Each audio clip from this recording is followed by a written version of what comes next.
네, 필살기 고수 외전 시작하도록 하겠습니다. 8월에 접어든 국내 증시 여전히 많은 이슈와 마주하고 있습니다.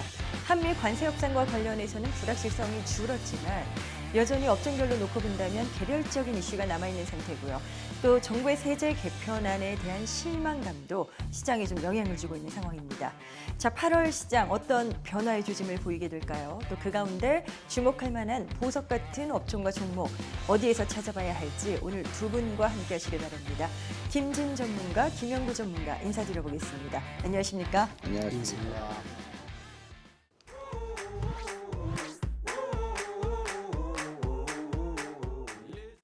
네, 오늘도 두 분의 전문가가 각각 선정해서 준비하신 그 업종 최선호주까지 하나하나 가보도록 하겠습니다. 자, 먼저 김진 전문가와 함께하는 시간으로 준비했는데요. 어떤 업종인지부터 화면으로 만나보도록 하시죠. 자, 오늘 김진 전문가의 관심 업종은 2차 전지입니다. 오늘은 또 김진 전문가께서 준비를 하셨네요. 네. 상반기에는 부진했었는데 7월부터 방향이 또 달라지고 있습니다. 분위기가 좋아지고 있고요. 전기차 배터리의 핵심 원재료라고 할 수 있죠. 리튬가가 올라간다는 것, 이 반등 움직임도 한몫을 하는 것 같은데요. 네, 맞습니다. 국내 배터리 업체들은요, 중국 리튬 가격에 가장 큰 영향을 받는데요. 준비된 자료를 보시면요. 첫 번째 차트에 그 중국 리튬 가격이 지난 6월 초순과 하순경에 6만 위안을 전후로 해서 쌍바닥을 찍고 7만 4천 위안까지 단기간에 20% 이상 급반등한 그런 모습을 보여주고 있습니다. 네. 급반등한 이유는요. 중국 시진핑 국가주석이 전기차와 배터리, 태양광 등 이 출혈 경쟁이 심한 산업에 대해서 치우친 이 정책에 대한 질책을 했습니다. 그에 따라서 중국 당국이 리튬 생산 축소에 나섰기 때문인데요. 또한 미국이 그 중국산 흑연을 이용한 응급제에 대해서 93.5%의 어마어마한 관세를 부과하기로 한 점이 2차 전지 관련주 주가에 긍정적인 재료로 작용했다고 보시면 되겠습니다. 지금 말씀하신 것처럼 최근에 중국이 공장 가동을 중단하는 등 리튬 감산 정책에 그런 움직임이 좀 나타나고 있습니다. 이렇다 보니까 리튬 가격이 좀 올라가는 반등세가 나타나고 있더라고요. 4분기까지도 지금 올해 남아있는 시간까지도 이런 반등세가 이어질 수 있을까요? 네, 현재까지 흐름을 보면 매우 긍정적이라고 이렇게 볼 수가 있겠습니다. 준비한 자료를 보시면요, 앞서 보신 지난 1년 동안의 그 중국 리튬 가격 차트인데요. 제가 여기에다가 추가로 좀 표시를 해놨습니다. 네.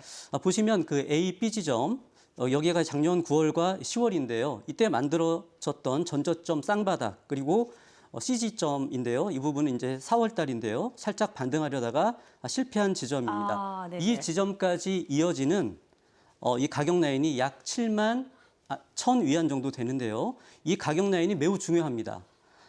강력한 지지선이자 저항선으로 작용할 수 있는 그런 라인이기 때문인데요.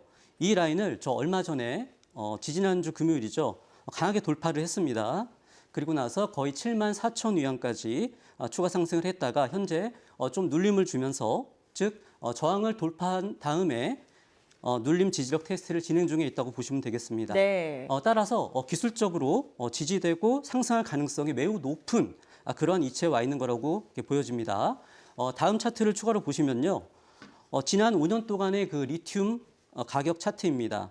2022년 60만 위안까지 올라갔다가요. 무려 현재 10분의 1 토막 6만 위안까지 대폭락한 이후에 찐 바닥을 지금 확인한 것이기 때문에요. 7만 1천 위안 이 가격 라인이 향후에 그 지지가 되면서 리튬 가격 추가 상승과 함께 그 2차 전지 섹터의 추가 상승 모멘텀으로 이어질 수 있다고 보시면 되겠습니다. 얼마나 이게 많이 떨어졌었고 어떻게 바닥을 다지고 있는가 저희가 리튬가의 추이를 한번 봤는데 말씀하신 그런 이유들 때문일까요? 보니까 중국에서 영향을 많이 받는 소재 관련 업체 쪽에서 주가가 더 많이 반응을 좀 보여주는 그런 모습이 나타나고 있습니다. 주요 관련 기업들의 주가 흐름, 최근의 동향이 어떤지도 한번 들여다보면 좋을 것 같은데요. 네, 저는 이렇게 대형주 위주로 현재 보고 있습니다. 왜냐하면 이 2차 전지 산업 자체가 업황으로 움직이는 그런 산업이기 때문인데요. 주요 2차 전지 그런 기업들, LG 에너지 솔루션이라든지 포스코 퓨처엠이라든지 또 최근에 그 에코프로 BM까지 이런 주가 흐름들을 보시면요. 모두 그 비슷하게 움직이고 있다는 것을 보실 수가 있습니다. 준비한 그 세 종목의 차트를 차례대로 좀 보면 재미있는 모습을 보실 수가 있는데요. 네. 먼저 에코프로비엠의 주봉 차트인데요. 2023년 7월 26일입니다. 이 날짜를 좀 기억해 두시고요. 여기 이때 고점을 찍고 나서 2년 동안 지속 하락을 해서요. 무려 마이너스 86%까지 예, 하락한 저점을 만들고요. 거의 10분의 1 토막이죠. 그리고 나서 지난 5월 27일입니다. 예, 이 최저점을 찍고 나서 두 달 만에 무려 45% 이상 현재 급반등을 한 그러한 상태예요. 네. 그리고 나서 이제 지난주부터 단기 급반등에 따른 눌림 조정이 조금 나오고는 있는데요. 단기 급등했기 때문에 당연히 나올 수 있는 부분이고 다시 추가 상승하기 위한 에너지 비축 과정으로 이렇게 해석하면 맞겠습니다. 두 번째는요, 이 포스코 퓨처엠의 주봉 차트인데요. 보시는 것처럼 마찬가지로 완전히 똑같은 흐름을 보이고 그러네요. 있습니다. 네. 예, 날짜까지도 똑같아요. 그리고 이제 세 번째 이제 포스코 홀딩스 차트도 가져와 봤는데 마찬가지로 거의 대동소이합니다. 예, 즉 아까도 말씀드렸지만 단순하게 업황대로 같이 움직이는 그런 섹터라고 보시면 되겠습니다. 그런데 이제 중요한 것은요, 이 나머지 LG 에너지 솔루션이나 LNF 그리고 삼성 SDI까지 모든 2차 전지 업체들의 차트가요 거의 대동소이하게 그 5월부터 움직이기 시작했어요. 5월부터 이제 지금 7월까지 약간의 시차를 가지고 찐 바닥 신호를 즉 그 바닥권 수급 포착 신호라고 제가 말씀드렸죠. 네. 이 신호가 발생했다는 점이고요. 따라서 그 지난주 눌림 조정에 이어서요. 이번 주에 조금 더 조정이 나올 수도 있다고 보긴 하는데요. 중요한 것은요. 여전히 싸게 비중을 실어서 매수할 수 있는 기회로 활용하면 좋을 것이라고 보고 있습니다. 자, 2차 전지 업황 회복 기대감 이제는 달라질 것이다라는 그 기대 요인을 어디서 찾아봐야 할지 이제 좀 뜯어볼 텐데요. ESS 쪽을 빼놓을 수 없을 것 같습니다. 네. 최근에 LG 에너지 솔루션도 이쪽 관련 또 대규모 수주가 있으면서 나와주면서 이제 또 업황 분위기를 끌어올렸는데 ESS가 전기차 캐즘의 돌파구다 뭐 이런 이야기까지 나오더라고요. 얼마나 좋은 쪽으로 인도할 수 있는 재료가 될까요? ESS 어떻게 보십니까? 굉장히 큰 재료죠. 예, 최근에 그 AI 데이터 센터하고 그 신재생 에너지 분야를 중심으로 해서 이 ESS 시장이 그 고성장세를 보이고 있습니다. 특히 그 전력 수급의 불균형을 해소할 수 있는 해결책이 바로 ESS라고도 할 수 있는데요. 네. ESS는 앞으로 매우 중요한 키워드이기 때문에 꼭 주목을 할 필요가 있습니다. 이 ESS가요, 2차 전지주의 그 새로운 급등 모멘텀이 될 수 있다고 저는 판단하기 때문입니다. 자, 내년에요, 그 미국의 그 ESS 시장이요, 무려 60% 이상 성장할 것으로 지금 전망이 되고 있는데요. 현재 그 미국 내 기업들은요, 원재료 조달 문제라든지 그리고 세액 공제 불확실성 이런 것들로 인해서 저 ESS용 그 배터리 셀 공장 건설을 기존에 계획했던 걸 취소하거나 또는 일정을 미루고 있는 그런 형편이에요. 네. 여기에다가요, 내년부터 그 중국산 배터리 셀에 최대 82.4%의 고유 관세가 예고돼 있기 때문에 국내 배터리 업체들로서는 큰 수혜가 예상되는 그러한 부분입니다.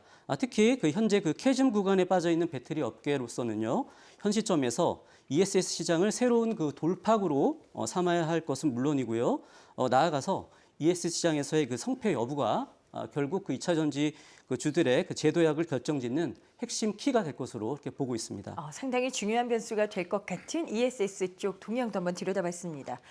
이쯤에서 김영구 전문가의 의견도 들어봐야 될 것 같은데 사실 지난 시간까지도 2차 전지를 관심 업종으로 제시를 하셨었거든요. 긍정적으로 보셨었는데 의견은 크게 변화 없으실까요? 네, 그렇습니다. 당연합니다. 2차 전지주들은 그동안 시장에서 2년간 철저히 소외가 돼 있었습니다. 지난번 출연쇼에도 2차 전지는 확실하게 5월 말에 진바닥을 찍었다. 그러니까 걱정하지 말아라 이런 얘기들도 해드렸고요. 이제부터는 집중적으로 좋은 종목들을 매수하시라고 말씀을 드렸고 리튬 가격도 제가 쌍바닥 저점을 찍었으니까 이제는 반등을 할 것이다 그랬는데 예상대로 반등을 정확히 했습니다. 네. 종목들도 보면 LG엔솔이라든가 포스코 피처엠 같은 추천들을 여러분들 보셨을 것 같은데 강한 상승 드라이브를 갖다 거는 모습들을 여러분들이 보셨을 텐데 여기가 끝이 아닙니다. 지금 이 정도의 상승을 했던 이 포스코 피처엠이나 LG엔솔은 여기서 한 단계 더 레벨업이 될 수 있을 것으로 보여집니다. 이유는 조선, 방산, 원자력 같은 이런 그동안 시장을 이끌어왔던 종목들이요. 이제는 이런 급등 시점에서 물량을 과연 실어서 매수를 할 수 있을까? 라는 의문점이 드는 그 정도의 그 급등 양상을 보였기 때문에 네. 아무리 대한민국 주식시장이 좋아도 이 액티브 자금들이 여기다가 막 빵빵 매수를 갖다 실을 수 있는 입장은 아니거든요. 그럼 성장성이 충분히 있다는 건 알지만 추격 매수하기보다는 트레이딩 관점으로 매수를 할 것 같고요. 이러다 보니 결국은 싸다라고 입장이 그 공지돼 있는 내용들은 전부 다 2차 전지 쪽에 몰려 있습니다. 2차 전지 반도체 이런 쪽에 네. 몰려 있는데 이미 그들이 집중해서 쓸어 담고 있다라는 점만 여러분들이 기억해 주시면 될 겁니다. 그래서 여러분들도 그 2차 전지 내에서 어떤 종목들이 앞으로도 실적이 좋아질까 이런 종목들을 갖다 함께 담아두시는 전략이 앞으로 필요할 거고 2차 전지 시장은 끝난 게 아니고 또 그리고 그 위에 캐즘 때문에 망가진 게 아니고 이제는 새로 시작하는 제2의 시장이 열릴 것이다. 이렇게 생각하시면서 두려워하지 말고 진입을 하시는 것을 권해드립니다. 네, 알겠습니다. 두 분 다 2차 전지 앞날을 상당히 밝게 또 보고 계십니다. 김진 전문가의 오늘 준비하신 관심 섹터가 2차 전지입니다. 관련해서 추가적으로 궁금한 내용 있으신 분들 카카오 채널 필살기 고수 외전을 검색해서 친구 추가하신 후에 더 많은 정보를 만나보시면 될 것 같습니다. 자, 이제 종목으로 넘어가 봐야 되는데요. 2차 전지 관련주 가운데 탑픽 두 가지 어디일까요? 첫 번째부터 공개하도록 합니다. 자, 먼저 저희가 살펴볼 종목 삼성 SDI입니다. 최근에 삼성전자와 테슬라 간의 대규모 공급 계약이 있습니다. 이를 계기로 해서 협력 사업이 더 확대되지 않을까 이런 기대치가 있는데요. 뭐 어떤 계약인지 정리부터 해보면서 들어가 보도록 하죠. 네, 맞습니다. 삼성전자가 그 테슬라에 약 23조에 달하는 파운드리 공급 계약을 체결하면서 이 삼성과 테슬라의 동맹까지 이어질 수 있다라는 전망과 함께 삼성 SDI의 그 ESS용 배터리의 테슬라 공급이 중단됐던 부분이 다시 재개될 것으로 이렇게 기대감이 커졌기 때문입니다. 네. 이와 함께요, 미국 그 현지 전기차용 배터리 생산 라인 일부를 ESS용으로 활용하기로 했는데요. 이미 내년 물량까지 상당한 물량의 수주를 확보했다는 점, 그리고 현재 3분기 연속 적자를 기록을 하고 있습니다만 현재 실적이 최저점을 통과하고 있다라는 인식 확산과 함께 빠르면 올 4분기부터 바로 흑자 전환할 것이라는 기대감까지 반영되고 있다고 이렇게 보시면 되겠습니다. 최근 삼성 SDI 관련해서는 이런 이슈도 있었죠. 최근에 정부가 추진하는 대규모 ESS 도입 사업에서 배터리 물량의 80%를 삼성 SDI가 수주를 했습니다. 이 결과에 대해서도 상당히 긍정적 해석이 많더라고요. 예, 그렇습니다. 근데 사실 약간 사이드한 이슈긴 하지만 이것 때문에 또 지난주에 주가 약간 움직임이 있었으니까 한번 설명을 드리면요. 네.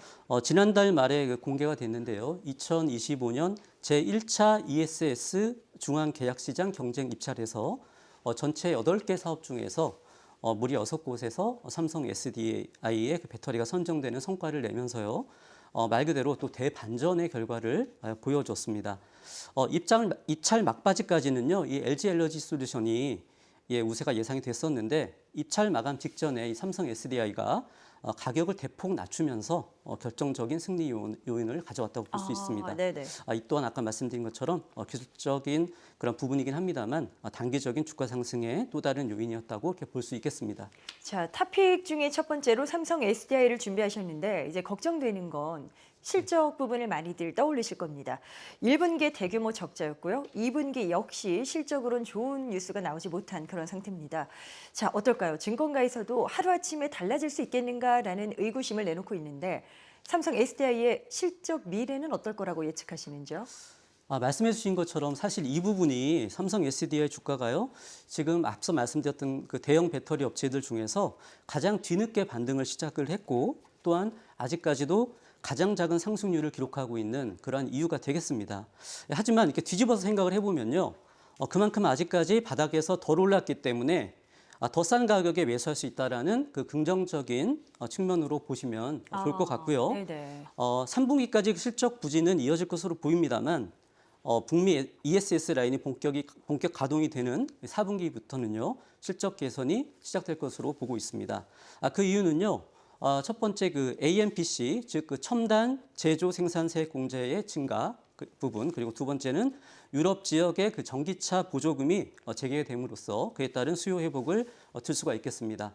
그리고 나아가서는요. 앞서 얘기드렸던 그 삼성 테슬라 동맹이라는 기대감이 현실화가 된다면요. 펀더멘탈 측면은 물론이고요. 추가적으로 그 센티멘탈 측면에서도 큰 모멘텀으로 작용할 것으로 장단점이 분명하기 때문에 반드시 이 부분을 기억해 두시면 좋을 것 같습니다. 자, 증권가에서도 실적 개선에 대한 기대치는 보여주고 있습니다. 앞서 짚어주셨던 ESS나 이런 요소들이 근거가 되는데요. 목표 주가를 상향 조정하는 움직임도 있습니다. 자, 그렇다면 김진 전문가께서는 삼성 SDI의 주가 전망 어떻게 예측하시는지요? 이제 화면이 나갈 텐데 아마 증권가에서 그 펀더멘탈 분석을 통해서 레포트들이 많이 나왔습니다. 네. 목표가를 굉장히 상향해주고 있는데요. 전 여기에 더해가지고 이제 테크니컬 분석, 즉 그 차트 측면에서 다시 한번 강조를 드리겠습니다. 준비된 차트를 보시면요, 삼성 SDI 역시 찐바닥 신호가 나왔습니다. 네. 즉 바닥권에서 수급 부착 신호가 7월 중순에 그 대형 배터리 업체들 중에서는 가장 마지막으로 지금 포착이 됐습니다. 그만큼 늦은 만큼 더 올라갈 수 있는 그게 남아 있다는 부분이고요. 중요한 것은 이제 대세 상승의 그 초입기라는 그런 점을 꼭 기억하시라는 말씀을 드리고 싶습니다. 그 매수 전략은요, 먼저 단기 조정이 좀 나오고 있으니까 이 조정을 이용해서 19만 원에서 18만 원까지 분할 매수로 접근을 해주시면 좋겠고요. 네. 목표가는 저기 A라인 표시되어 있는 1차 정고점 24만 원, 그리고 B라인 2차 33만 원까지 제시를 해드리겠습니다. 중장기적으로는요, 훨씬 더 높은 가격까지 저는 갈 수 있다고 이렇게 보고 있습니다. 알겠습니다. 자, 계속해서 김진 전문가의 삼성 SDI 전략 궁금하다 하시는 분들은 카카오톡 채널을 확인해 보시길 바랍니다. 필살기 고수회전 채널을 검색해서 친구 추가하시면 되겠습니다. 자, 두 번째 종목은 또 어딜지 궁금합니다. 바로 만나보실까요? 자, 두 번째 탑픽. 이번에는 LNF가 나옵니다. 어떤 기대하시는 포인트가 있는지 두루 들어보겠습니다만 역시 또 실적 부분을 먼저 여쭤봐야 될 것 같아요. 실적이 부진한 것으로 또 많은 투자자분들 보유하신 분들이나 또 알고 계실 것 같은데 부진의 배경을 어디서 찾아봐야 하는 걸까요? 네, 가장 큰 부분은요. 우선 이제 전기차 캐즘과 함께 앞서 그 차트를 통해서 보셨듯이요. 리튬 가격이 지속적으로 하락을 했었습니다. 그러면서 2분기에 최저 수준을 기록을 하면서요. 리튬에 대한 재고 물량을 많이 보유하고 있는 이 회사이기 때문에 무려 439억에 달하는 그 대규모의 재고 자산 평가 손실이 발생했기 때문입니다. 네네. 또한 추가적으로 그 환율 하락과 또 판가 레깅 현상 이런 부분들이 수익성에 악영향을 준 것으로 이렇게 이해하면 될 것 같습니다. 자, 이렇게 2분기에 적자폭 확대 재료가 이런 악재가 좀 있긴 했습니다만 또 기대되는 요인들도 분명히 있습니다. 글로벌 전기차 시장이 침체라는 거는 많이 또 뉴스를 통해서 접하셨을 텐데 이 가운데서도 출하량 증가라던가 이런 또 기대되는 부분들이 분명히 있더라고요. 어떤 상황인 건지 동향 좀 점검해 주시죠. 예, 리튬 가격과 차트에서 보신 것과 마찬가지로요. 이제 바닥에서 이제 치고 올라간다라는 그런 포인트를 보시면 좋을 것 같습니다. 먼저 그 리튬 가격 급반등에 따른 아까 말씀드렸던 그 재고자산 평가 손실이 오히려 평가 환입으로 다시 돌아올 수가 있겠고요. 네. 또한 그 출하량이 확대되면서 이 부분이 이제 3분기에도 이어질 것으로 보이기 때문에 손익 개선의 속도가 붙을 것으로 이렇게 예상을 하고 있습니다. 무엇보다 그 핵심 수요처가 바로 테슬라인데요. 이 테슬라가 그 중국 내 그 신모델인 모델 3 플러스에도 기존의 그 중국 CATL 배터리 대신에 동사가 그 주력으로 납품하고 있는 고객사인 LG 에너지 솔루션에 배터리를 탑재할 예정에 있습니다. 때문에 동사의 그 내년 출하량 추가 확대에 따른 그런 수익성 개선이 기대되는 부분이고요. 이와 함께 그 유럽 전기차 시장의 그 판매 호조세가 재고를 좀 빠르게 소진시키는 그런 영향을 할 수 있다는 부분도 긍정적인 요인으로 보시면 되겠습니다. LNF는 SK온과 함께 지금 LFP 배터리 사업을 본격적으로 추진한다는 점도 이슈입니다. 지금 보니까 북미 ESS 시장을 겨냥한 것으로 그렇게 전해지고 있는데요. 이쪽 LFP 배터리 사업 관련해서는 어떤 부분들을 좀 기대할 수 있는 걸까요? 여러분 많이 들어보셨는데 트럼프의 감세 법안 있죠? 그 오빠라고 하죠. 예, 이 감세 법안의 시행으로 인해서 세제 혜택은 그 유지가 지금 되고 있는 상황인데 이 과정 속에서 그 중국 배터리에 대한 그런 규제 강화 효과가 있기 때문에 국내 업체들의 그 반사 이익이 현재 기대되고 있는 그러한 상황입니다. 그런 가운데서요, 국내 셀 업체들도요, 저조한 그 EV 가동률 극복과 함께 북미 시장에서 지금 급증하고 있는 LFP 이 배터리 수요에 선제적으로 대응하기 위해서요, LFP ESS용 으로 인해서 이쪽으로 생산 라인을 전환 중인 상황 속에 있습니다. 네. 이와 함께 동사는 그 중국 기업 외에서 외에 그 최초로 LFP 배터리 시장에 진출한 회사인데요. 내년 3분기면 이 LFP 양극재 양산에 돌입을 할 수 있기 때문에 탈중국 정책의 그 이점을 지금 빠르게 파고들고 있다 이렇게 보시면 되겠고 그에 따른 선제적인 시장 점유율 확보가 기대되고 있는 그런 상황입니다. 자, 2차 전지주가 모처럼 좋은 분위기를 타고 또 흐름들을 보여주고 있습니다. 자, 이럴 때 LNF는 어떤 전략으로 취하는 게 좋을지 구체적인 가격 전략도 함께 말씀 주시죠.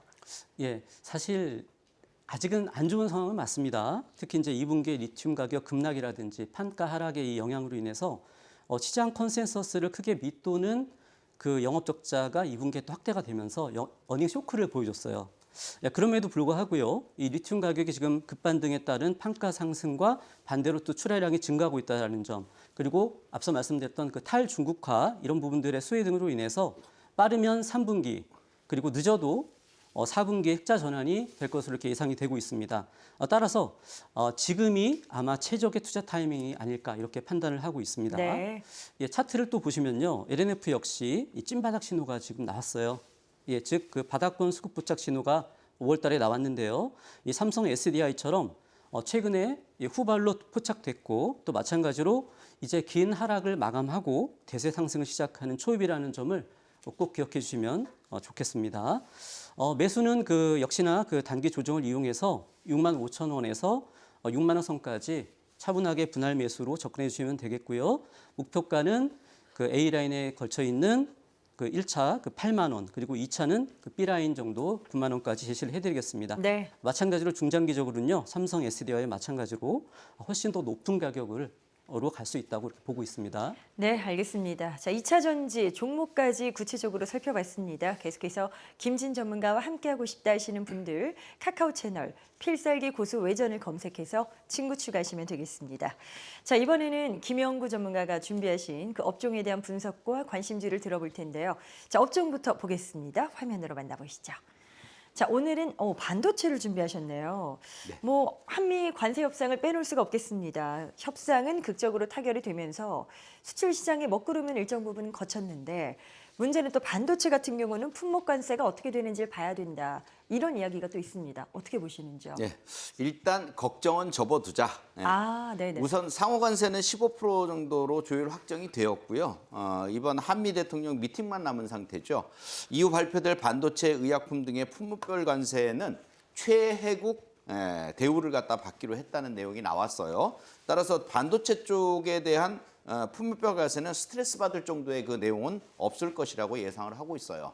또한 이번 막혔던 그 엔비디아의 H20 그 중국 수출을 갖다 재개해 준 것을 보면요. 반도체 쪽은 그렇게 트럼프 대통령이 일괄적으로 뭘 막겠다. 이런 의미로 막아설 수 있는 의미는 전혀 없다라고 네. 보여집니다. 또 한국 관세를 크게 매기면 돌아오는 것이 뭐냐면 미국 기업들이 타격을 크게 입게 되거든요. 따라서 관세를 크게 할 수 없는 입장이다 보니까 이거는 뭐 우리가 안심해도 되지 않겠냐 이렇게 해석을 해볼 수 있겠습니다. 말씀하신 것처럼 또 일각에선 자동차와 반도체는 다르다 이렇게 보고 있지 않습니까? 아무래도 뭐 SK하이닉스나 삼성전자가 글로벌 우위를 확실히 또 점하고 있고요. 자동차보다 경쟁이 또 적은 구조기 때문에 뭐 이런 관세 협상이나 이런 부분에서의 부담은 덜하다. 이렇게 보는 시각이 많더라고요. 예, 맞습니다. 자동차 부분과는 확연히 다릅니다. 자동차는 이번 상호관세 협상에서 일본보다 2.5%를 더 많이 작용하게 그 협상을 했죠. 일본의 경쟁에서 일단 뒤처지기 때문에 주가들도 힘을 잃는 것입니다. 현대 기아차 주가도 7월 31일 날 아침에 뻥 떴다가 급락하는 것도 그런 이유들 중에 하나고 호재보다는 단기적인 악재로 작용을 하는 그런 모습들을 좀 더 볼 수 있었어요. 그러나 반도체는 좀 틀리죠. 특히 이번 삼성전자의 테슬라와의 그 23조 원 수출 계약은 삼성전자 파운드리 사업부 단일 기준으로 최대 규모의 반도체 위탁 생산 수준인데요. 네. 차세대 자율주행 반도체 칩 생산 계약이기 때문에 더더욱 의미가 있고요. 7월 31일 상호관세 결정 이전에 나온 내용이기 때문에 더 사실적인 주가 상승을 보여준 것이다 이렇게 보여져요. 중요한 건 테슬라 CEO의 23조 계약 수준이 최소 수준의 계약이었다는 점을 그거보다 몇 배가 더 될 수도 있다라는 뉘앙스를 보여준 것은 굉장히 더 좋은 호재로 보여질 거고요. 삼성전자가 7만 5천 원 최근까지 올라가다가 저항에 걸려서 일단 단기 목표치 근처니까는 좀 네. 조정을 받았는데 이 소부장 관련주들까지 같이 해서 여러분들이 좀 보실 필요가 있을 것 같아요. 사실은 엔비디아 그 HBM 퀄테스트를 갖다가 납품한다. 뭐 이런 내용은 아직까지는 좀 더 뒤에 있어야 할 내용 같고요.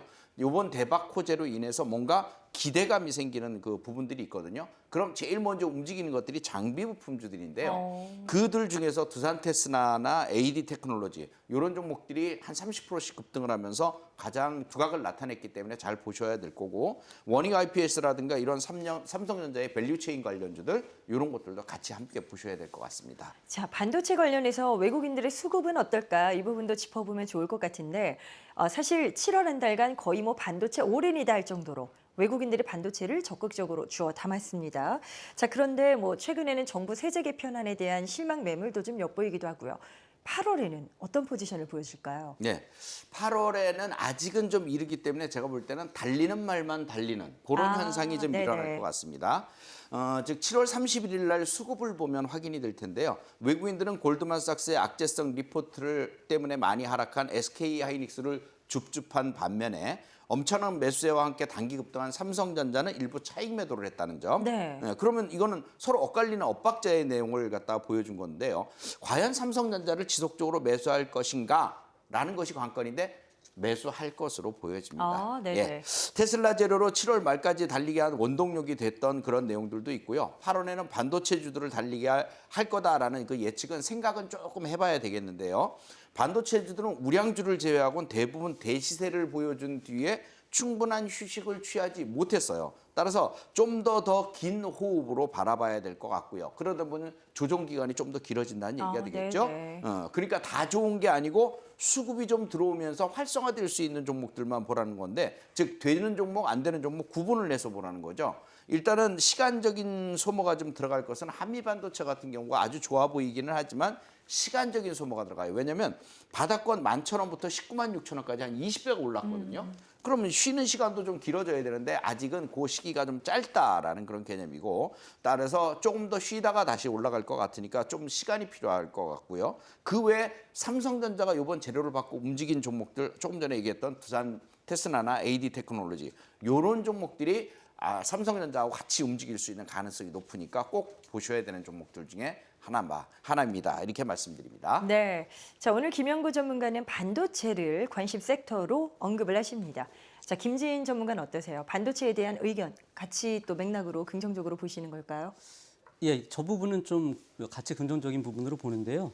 왜냐하면 그 AI 반도체 그 수요 급증에 따라서 지금 최호황기를 맞고 있기 때문입니다.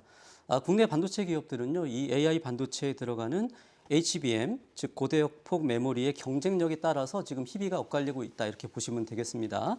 즉 그 SK 하이닉스와 한미 반도체 같이 HBM 경쟁력에서 앞서가고 있는 회사는 그 AI 반도체 업황 호조에 지금 수혜를 보고 있는 거고요. 뒤처져 있는 그 삼성전자 같은 경우는 이 그 혜택을 보지 못하는 그게 현실이죠. 물론 최근에 많이 올라오긴 했습니다만. 네.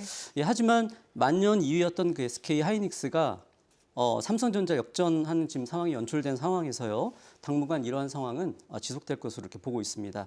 왜냐하면요, HBM3E를 그 엔비디아에 거의 독점 공급하고 있는 게 하이닉스인데 여전히 차세대 HBM4 이 포 쪽의 경쟁력에 있어서도 한참 앞서가고 있기 때문이라고 이렇게 말씀드릴 수가 있겠고요. 네. 장비 업체 중에서는요, 바로 한미 반도체인데요. HBM 그 생산의 핵심 장비인 그 TC 본더 이 분야에 있어서 글로벌 1위입니다.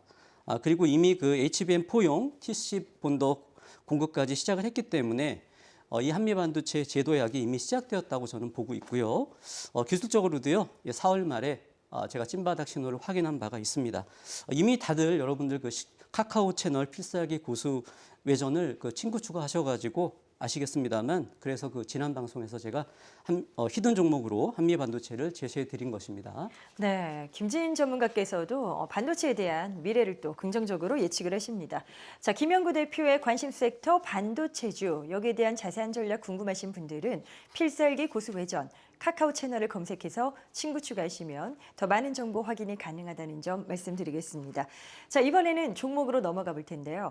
반도체도 워낙 또 관련주가 많습니다. 첫 번째 등장할 탑픽 1 먼저 한번 만나보시죠.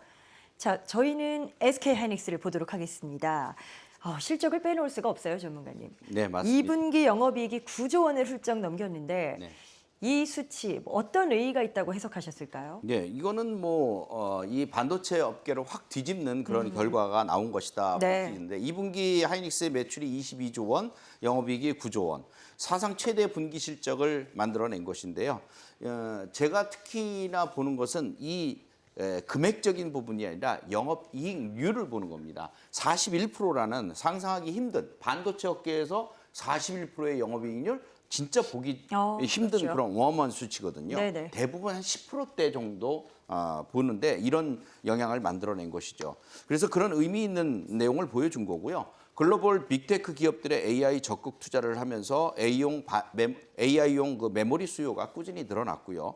D램과 낸드 플래시 모두 예상을 웃도는 출하량을 기록을 했죠. 그러면서 역대 최고치의 실적을 달성한 것인데 여기다가 HBM3E 12단 판매를 갖다 본격 확대했고 낸드에서 전체적으로 판매도 늘어났어요. 업계 최고 수준의 AI 메모리 경쟁력과 수익성을 확보했기 때문으로 볼 수 있을 것 같습니다. 네, SK하이닉스가 정말 고성능 AI 반도체 쪽 HBM 시장에서는 굳건한 글로벌 1위 자리, 최고 자리의 지위를 보여주고 있는데 근래 SK하이닉스 관련된 또 보고서, 리포트 이슈가 있지 않았습니까? 네. 골드만삭스에서 투자 의견 하향 얘기가 있었어요. 이 부분은 믿지 않는다고 하실 것 같긴 한데 어떻게 전 보셨을까요? 골드만삭스 보고서는 믿지 않습니다. 네. 골드만삭스의 분석과 보고서는 다소 엉뚱하다, 엉뚱발랄 이렇게 표현을 해야 될 것 같은데 그들도 충분히 빅테크 기업들이 AI 센터 등을 짓고 또 천문학적인 자금을 들여서 동시자발적으로 늘려가고 있다는 점을 알 수 있을 거예요. 그 파이가 점점 넓어지고 있다는 점을 모르고 있지는 않을 텐데 거기다 삼성전자의 납품 가능성까지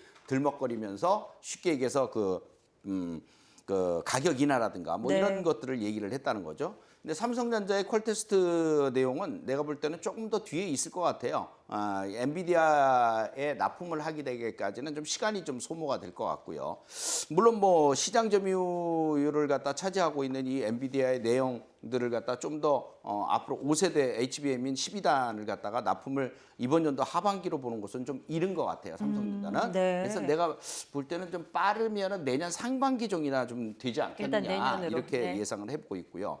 그보다 작은 규모의 아마존이나 빅테크 기업들의 납품이 좀 이어질 것으로 예상을 하고 있어요.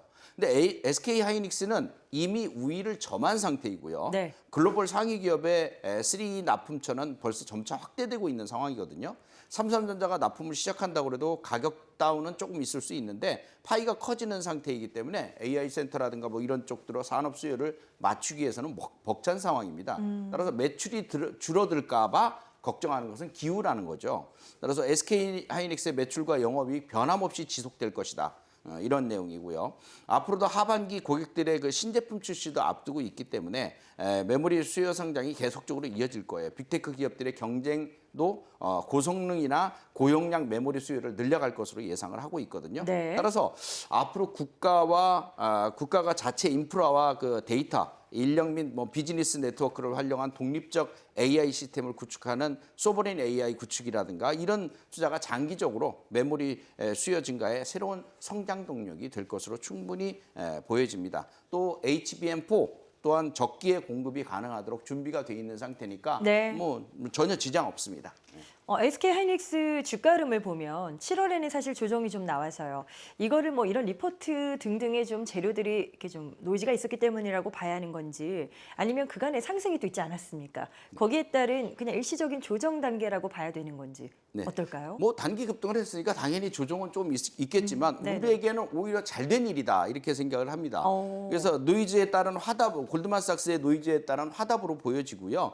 안 좋은 보고서에 버틸 수 없으니까 일부 덜어내는 것은 외국이나 기관들이나 해야 될 일이니까 당연히 관리 차원에서 그랬을 것이고 네. 그것에 약세를 보였다면 오히려 그것이 또 기회가 될 수도 있어요. 그래서 그러면 외국인들이나 기관들이 그때 매도하고 안 하느냐? 아닙니다. 매수 지속적으로 하고 있어요. 그래서 곧 정신을 차릴 거고 기관 외국인들도 네. 다시 매수를 할 거거든요. 그러니까 너무 부담 갖지 마시고요. 오히려 급등에 따른 조정 이것은 기술적으로도 판단되는 그런 시점이기 때문에 오히려 매수하기 좋은 시점으로 저는 그렇게 보고 있습니다. 자, 그렇다면 현명한 접근법은 어떤 방향이 될지 SK하이닉스 관심 가지고 계신 분들에게 투자 전략도 잡아주시죠. 네. 제가 준비한 차트 첫 번째 차트를 보면 주봉 차트인데요. 네. 1년간의 횡보 구간을 거친 뒤에 저항선 돌파 자리를 C를 갖다가 완벽히 C 저항선 자리를 갖다 돌파했죠. 그리고 나서 A라는 구간에 1차 대세 상승을 좀 보여준 거고요. 지금 30만 원 선에 완결된 이후에 추세 상승하다가 눌림목 조정을 보여준 것이니까 이 눌림목 조정에서의 다시 재차 상승으로 들어가는 구간이라고 보여집니다. 두 번째 준비한 차트를 보시면요.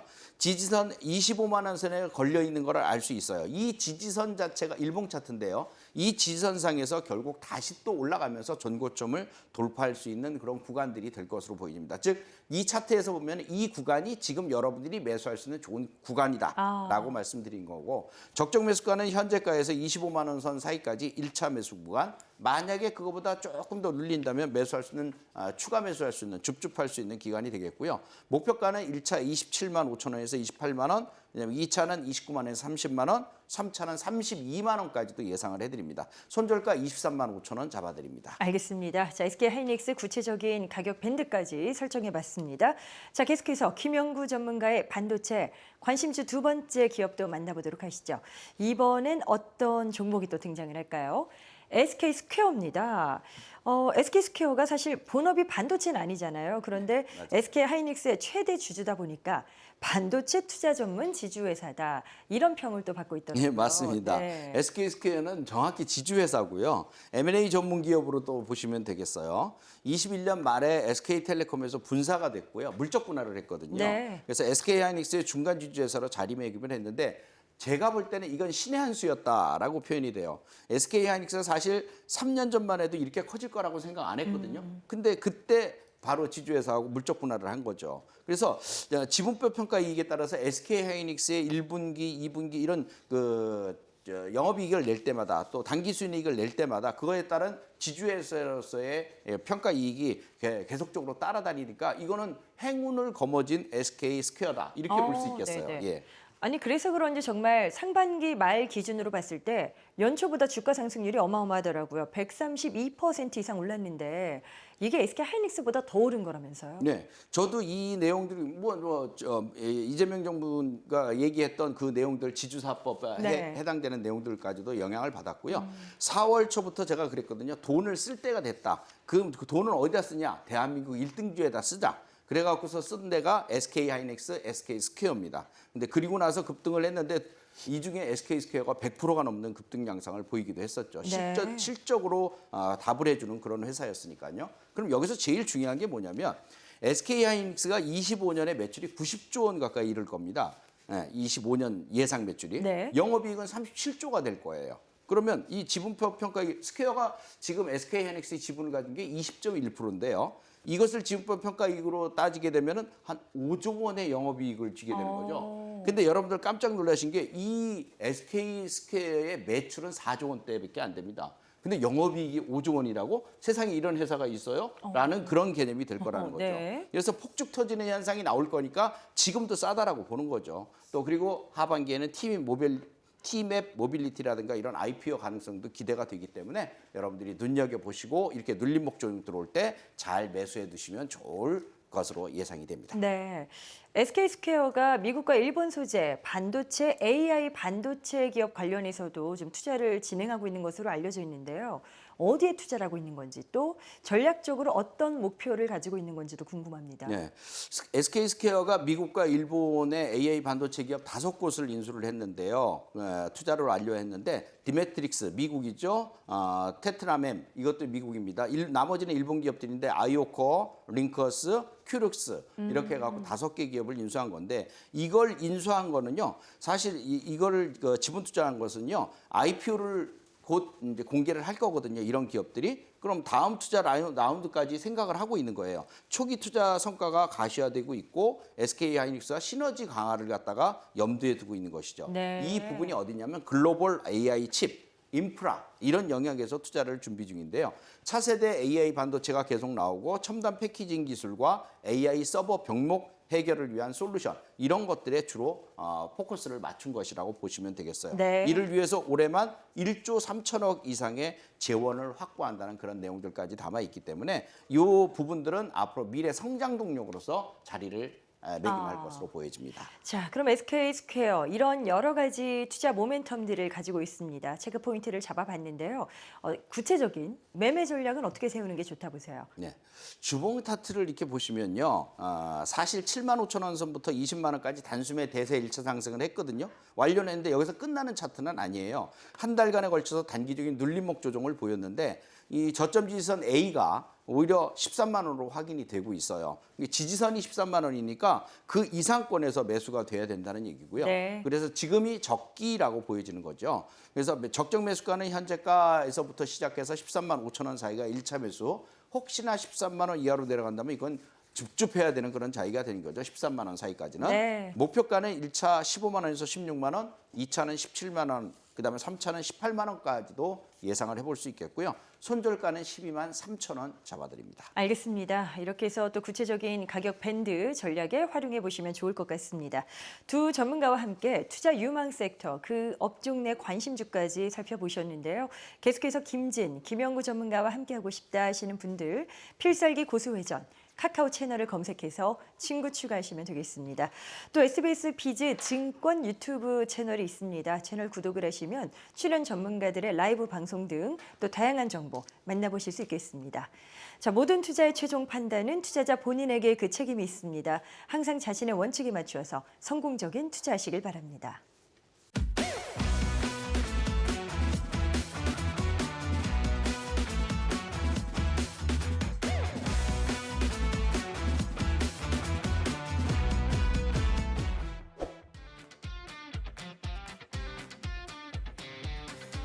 네, 지금 가장 투자 유망하다고 판단되는 종목은 어디일까요? 많은 분들이 정말 궁금해하시는 부분입니다. 자, 지금부터는 두 분의 전문가가 히든주를 각각 공개합니다. 말 그대로 히든주, 채널 내에서 카카오 채널에서 종목이 공개되고요. 오늘 방송을 통해서는 어떤 투자 가능성, 모멘텀이 있는지를 확인해 보시면 되겠습니다. 자, 모든 섹터와 모든 또 종목군들을 다 열어놓고 준비하신 종목입니다. 기대가 되는데요. 김진 전문가부터 출발하도록 하죠. 힌트 한번 들어볼까요? 네, 이 히든 종목은요. 지금 글로벌 신드롬을 일으키고 있는 K푸드, 그중에서도 그 이 매운맛의 선두주자라고 할 수 있겠습니다. 네. 예, 기존의 그 오리온의 뭐 초코파이라든지 빙그레의 메로나를 있는 바로 이 제품인데요. 지금 그 유튜브 등 그 소셜 미디어의 영향력이 굉장합니다. 이 굉장한 영향력과 함께 바야흐로 전 세계적으로 K푸드의 매혹에 빠져들 수밖에 없는 그러한 시대라고 할 수가 있겠는데요. 유튜브 등을 통한 이 챌린지 열풍까지 또 확산이 되고 있고요. 그에 따라서 전 세계 모두가 즐겨 먹고 있는 심지어는 그 뉴욕타임즈의 품귀현상까지 소개가 될 정도의 그런 인기를 누리고 있습니다. 네네. 예, K푸드 수출의 1등 공신이고요. 현재 그 전체 매출 중에서 해외 매출 비중이 77.3%에 달하고 있습니다. 이 중에 그 미국 매출은 8% 정도를 기록을 하고 있는데요. 지난 2분기 때요. 그 밀양 2공장을 완공을 했는데 이에 따라서 그 생산 캐파가 확대가 되면서 그 미국, 유럽 등 그동안 그 해외 시장에 부족했던 그 수요를 뒷받침할 수 있게 됐습니다.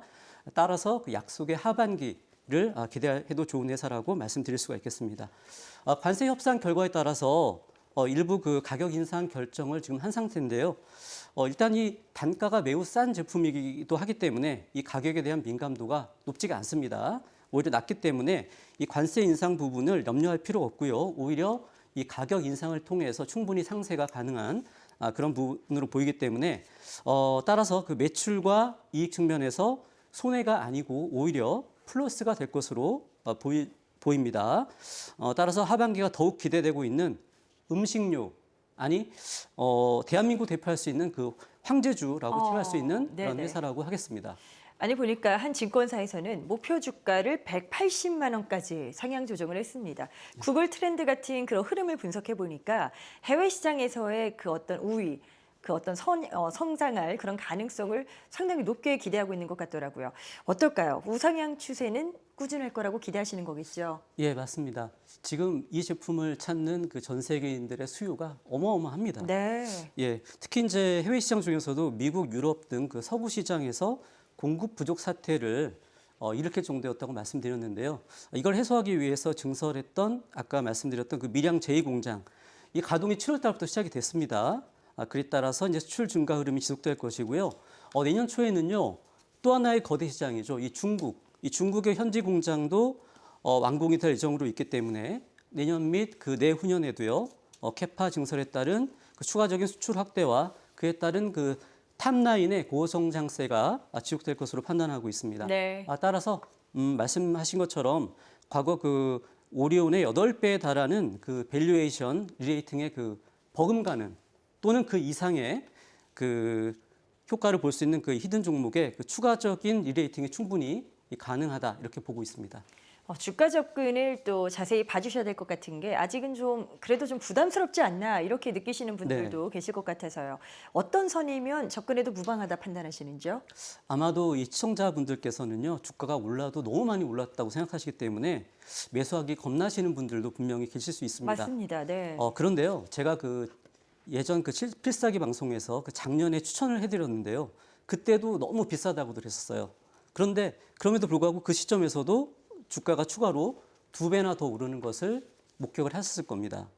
이번에도 마찬가지입니다. 물론 그 여기서 지난번처럼 뭐 2배 이상 또 간다 이런 말씀을 드리지는 않겠습니다만 최소 20-30% 이상 그리고 최대 50% 그 이상의 그 추가 상승도 저는 가능할 수 있다라고 보고 있습니다. 매수 전략 말씀드리면요, 내일부터 바로 매수가 가능합니다. 140만 원 전후, 즉 그 145만 원에서 좀 내려왔을 때는 이제 135만 원까지 이 분할 매수 해주시면 되겠고요. 네. 1차 목표가는 180만 원, 그리고 2차 목표가는 저는 200만 원까지도 제시를 해드립니다. 손절가는 120만 원 잡아드리겠습니다. 알겠습니다. 오늘 김진 전문가의 관심 섹터는 2차 전지 쪽이었는데요. 또 히든주는 식품 관련주에서 준비를 하셨습니다. 계속해서 추가적인 내용 궁금하시다면 카카오 채널 필살기 고수 외전을 검색해서 친구 추가하시면 되겠습니다. 자, 이번엔 김영구 전문가의 히든주로 넘어가 봅니다. 어떤 기업인지 힌트부터 들어볼까요? 네. 우리가 주식시장에서 입문한 분들에게 모두 다 주식을 싸게 매수하라고 합니다. 근데 실질적으로 그게 싼 시점인지를 알 수가 없죠. 어렵죠. 예. 네. 그래서 오늘 제가 말씀드리는 이 종목은 거의 여러분들이 지금 매수하게 되면은 최저 바닥권 근처 여기서 매수한다고 생각하시면 되는 그런 배수진을 친 종목이라고 보시면 되겠어요. 네. 자, 이 기업은 2차 전지 소재인 전해액 선도 기업입니다. 주가가 빠져도 너무 빠진 전후 종목인데요. 전후 종목은 지난번부터 계속 말씀드렸는데 외국인 기관, 그다음에 큰 손들, 개미님들까지 다 물려 있는 그런 종목입니다. 전성기 때는 40만 원 선이 고점이었는데 이후 폭락을 해서 5만 원 선에서 진바닥을 찍은 낙폭과 대주입니다. 미국 내 전해액 점유율이 한 50% 이상이 되고요. 향후 더 확대될 그런 기업입니다. 네네. 국내와 해외 글로벌 자동차에 또 납품 진행 중인 그런 기업이고요. 유보율이 4,700%에 이르르고 부채 비율은 92%로 안정적인 재무 구조를 가지고 있습니다. 실적은 24년에 마이너스 653억 원의 적자를 기록했는데요. 이번 1분기 192억 원의 영업 손실도 있었어요. 그런데 올해 하반기부터는 완전히 달라지면서 적자를 뒤집고 흑자로 전환될 수 있는 가능성이 굉장히 높아진 종목이라고 보시면 되겠습니다. 지금 말씀하신 히든주가 최근에 또 나온 긍정적인 기대 포인트가 말씀하셨던 대로 북미 쪽에서 전액 시장 점유율이 확대될 것이다. 이런 기대 심리가 높습니다. 주가도 뭐 반응을 했는데요. 어떨까요? 이슈의 어떤 지속성에 대해서는 어떻게 보세요? 네, 이 점유율 50%라는 것은 사실 중국 업체들이 많이들 차지하고 있었기 때문에 이 점유율 50%는 굉장히 큰 것이었어요, 사실은. 네. 중국 업체들이 독점하고 있던 전해액 시장에서 OBBBA, 오빠 통과로 인해서 결국 중국 기업들은 설 자리를 잃었어요. 그래서 유일한 한국 전해액 공급업체이기 때문에 이 회사가 대체 기업으로 매출 확대, 그러니까 중국이 빠져나가고 난 나머지의 그 전해액에 대한 기대감을 충분히 다 수주를 거둘 수 있겠다 이런 식으로 생각이 되고요. 네네. 또 K배터리 동맹 강화가 있었는데요. 북미 시장 전해액 점유율 확대를 이어질 수 있는 내용인데 LG 엔솔과 GM이 얼티엄 셀즈라는 합작법인 VJ를 갖다가 설립을 했는데요. 여기에 또 LFP 배터리형 전해액 공급을 갖다 늘리게 했거든요. 이런 부분들과 오늘 하루 종일 그 ESC 시장 얘기해 주셨던 부분들대로 김진 대표님이 네. 그것처럼 전해질 수주 호조 속에서 호재성 재료로 중무장한 그런 기업이 되겠습니다. 자, 접근 전략 세워보도록 하겠습니다. 변동성도 과거에 지나왔던 종목이기도 하고요. 단기 급등에 대한 부담은 어떻게 가져가는 게 좋을지, 어떤 타이밍에 들어가는 게 좋을까요? 네. 타이밍은 지금이고요. 지금, 먼저 네. 주봉 차트를 보시면 최악의 구간은 지났다는 걸 알 수 있습니다. 주봉 차트를 보면 고점부터 낙폭과대돼서 바닥에서 지금 숨만 깔딱깔딱 쉬는 것처럼 보여지는 그런 차트인데요. 근데 최근에 2주의 흐름을 보면요. 역시 달라지고 있는 것을 보여줘요. 바닥권에서 상승 전환 신호가 나타나고 8월 1일 날 지수가 폭락했음에도 불구하고 잘 견디는 모습들을 보였고요. 네. 이 바닥권 대량 거래가 일어나고 있는 부분들을 잘 눈여겨보셔야 됩니다. 이것이 바로 신호의 한 신호탄이라고 보시면 되겠고요. 하반기 대규모 수주로 인해서 영업이익 흑자 전환이 되면은 패턴도 더 이상 물러설 수 없는 자리가 있어요. 즉 최고로 싼 구간이라는 것이죠. 그래서 지금 이 순간부터 여러분들이 매수를 해주셔야 되고 적정 매수가는 현재가부터 6만 1,000원 사이가 매수입니다. 그리고 만약에 거기에서 좀 더 추가한다면 추가적으로 하락하는 일이 생긴다면 5만 8,000원 사이까지만 줍줍해 주시면 됩니다. 네. 목표치는 1차가 7만 원에서 7만 2천 원, 그다음에 7만 5천 원, 3차는 8만 원과 돌파까지도 예상을 해보고 있습니다. 손절가는 5만 3천 원 잡아드리겠습니다. 알겠습니다. 자, 김영구 전문가의 관심주, 그 히든주가 어떤 종목인지 궁금하다 하시는 분들 카카오 채널 필살기 고수 외전을 검색해서 친구 추가하시면 되겠습니다. 자, 그리고 모든 투자에 대한 최종 판단은 투자자 본인에게 그 책임이 있습니다. 자식인 원칙에 맞추어서 현명한 투자하시길 바랍니다.